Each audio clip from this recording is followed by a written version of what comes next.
You know, the last time I talked about a mid-season update, I was very much like, this is nice, but it's more fixes. It's more old Halo additions that probably should have been implemented way sooner. Of course, back then I said that with a lot of spite in between the lines, which I don't believe is unjustified given the past decade of Halo as a franchise. I wonder if this new mid-season update will be a step up from how I felt 4 months ago.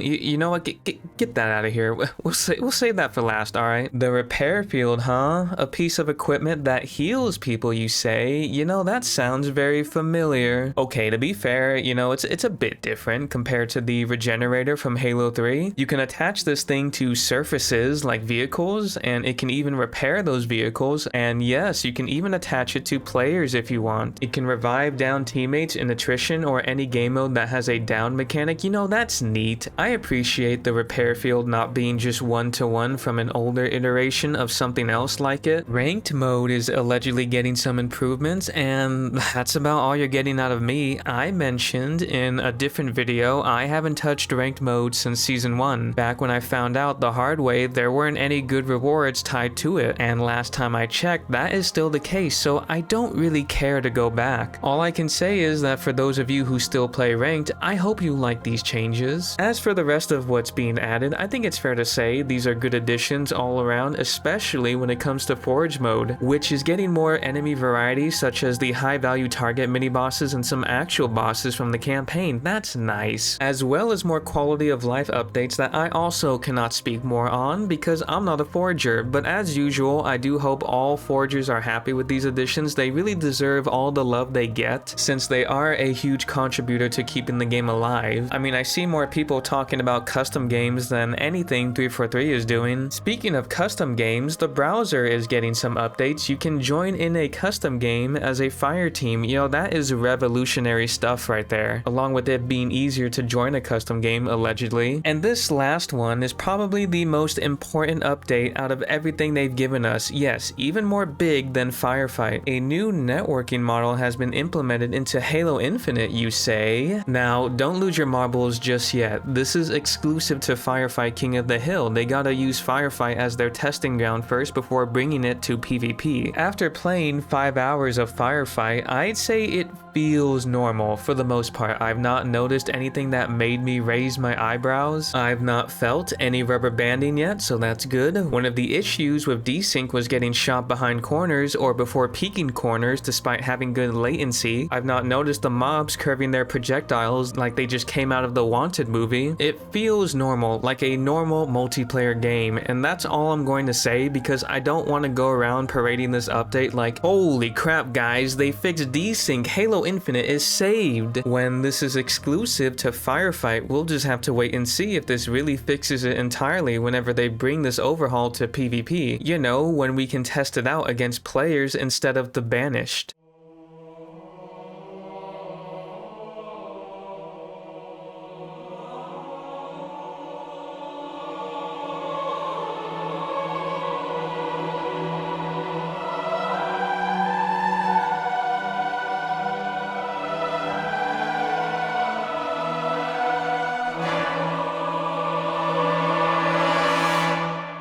After 2 years of waiting, Firefight is finally here. How do we feel about this? Okay, listen, I will start off from a more positive, neutral-ish POV for now. Yes, I am happy Firefight is here. I don't think a single person is upset with Firefight existing in Halo Infinite, and I've always felt like the PvE side of Halo had so much potential just waiting to be realized, and I hope they plan on doing more with it. I'm glad they use soundtracks from Halo Infinite's campaign in Firefight, even if it is just only 3 of them as far as I could notice. I really don't know why they don't utilize more of the music from the campaign because it's actually not bad. In terms of gameplay, if you pictured what Firefight would would feel like in Halo Infinite, that is what you're getting. I wouldn't say that's a bad thing. The gameplay feels pretty solid, like I said earlier. That's mostly thanks to their networking update that only Firefight has access to. It's cool that at the end of every wave, they throw out a high value target enemy. I also like that the equipment pieces, minus powerful equipment and the repair field, have infinite use. Very happy with that, since you are fighting a crap ton of enemies instead of actual players, which warranted its limited use. It feels like they imported the gameplay loop, like the way combat felt from the Halo Infinite campaign, which is good since that was one of the only things I had to praise from the campaign. Firefight feels good to play is what I am more or less trying to say, but anyone who follows me or subscribes to me should know it's never that simple with me. I do have a few complaints. Firstly, and you could argue this one is more of a preference, but the maps. When I read the Waypoint post and saw the trailer saying we had 9 maps for Firefight, I was pretty happy, but then I watch and I'm like, wait a minute. I've seen those maps before. These are multiplayer maps. I was sort of expecting them to do something like what Halo 3 ODST and Halo Reach did, which was use the campaign maps for Firefight, instead of just slapping Firefight on top of multiplayer maps when I've already seen and played on them a million times already, except for one map, which is Reckoning from the Halo Infinite campaign. It just visually seems awkward to do Firefight on maps made for multiplayer when the campaign is just sitting here begging you to use it. You know, the one thing that was designed for PvE encounters, I think it would have been a huge breath of fresh air if they did that. Secondly, there is no legendary mode, which is a shame. I know it's in custom games, but I would have liked seeing it in the playlist system. It would have been nice having a harder mode to challenge myself. I don't think there's anything wrong with wanting that. My third complaint, it seems like an oversight that they didn't have challenges that could be done in both PvP and PvE. I mean, you just introduced Firefight, the first PvE mode ever for Halo Infinite, and then I look at my challenges and I say, okay, I guess I'll just play PvP to get these done instead of Firefight. You know, it's not like it just came out today or anything. I've talked about this before. They still need to work on their challenge system as well as their progression system. It may not be as bad as it was on launch day, but it's more of a duct tape fix. Now that we have a PvE mode, they need to make them broader. Like, instead of specific weapon kills in PvP, just give us like the score challenges, or I don't know, matches complete or something. Now, my fourth complaint, it's only King of the Hill Firefight mode. The mode itself I wouldn't say is bad, just I kind of wanted more. Halo Infinite is in a spot where people are going nuts in Forge mode, making tower defense, a zombies mode, a battle royale, while 343 gave us like just one game mode. I feel like if you were going to, you know, introduce Firefight after all these years, you probably should have came out with more modes to pack a bigger punch. And I know they will at some point, but it sort of makes me wonder if 343 is intentionally holding content back, making sure not to deliver too much, since this game has to last long enough until the next new Halo game, which I can understand, but doesn't mean I like getting drip-fed content, especially if it's content that other Halo games have had already on launch day. Which brings me to my final complaint.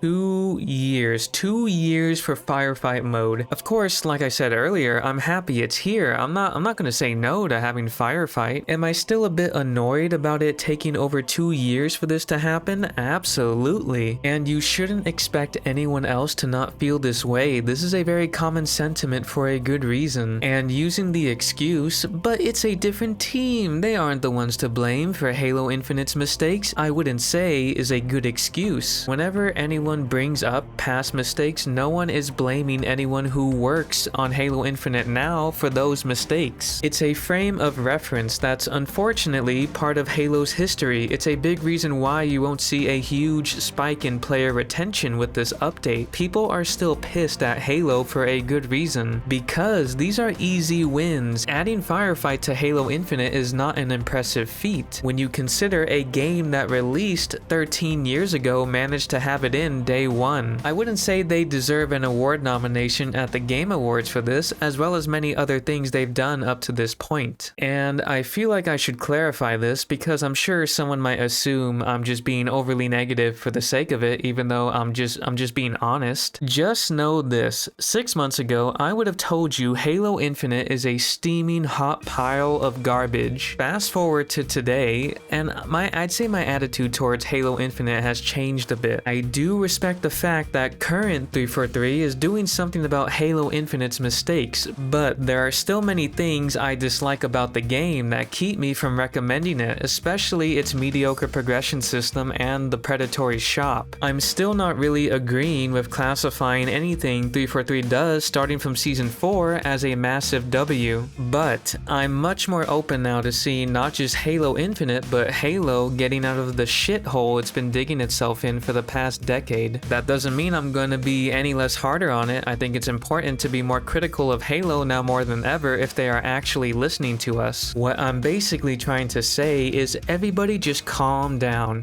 Give the game one more year. Just one more year before we start claiming Halo Infinite should be nominated for Best Community Support or Best Ongoing Game at the Game Awards. We need to see how this game is going to evolve when it has to be an actual live service game building upon a finished product instead of playing catch up. And that's about all I'm going to say about that for now. Sorry for going on a tangent at the end there. Yeah, that tends to happen when you're passionate about something. That's most of my thoughts about the mid-season update as well as what people might be saying about it. I'm just being honest about the game. I think that's pretty important, especially if anyone watches these videos, which surely there isn't. That would be weird. If you exist, you're free to let me know how you feel about this update as well as anything else I've said. Maybe you like it, hate it, or feel the same way I do. I'm always interested to know what people think, even if we may disagree, because opinions are fun to read, but not as fun as clicking that like button so more people can see this video. You know what that means? More opinions can be had, and who knows, they may even subscribe. Wouldn't that be nice? We could all just talk about Halo as well as many other things openly and honestly. That sounds great, doesn't it? I mean, I think it sounds pretty neat personally.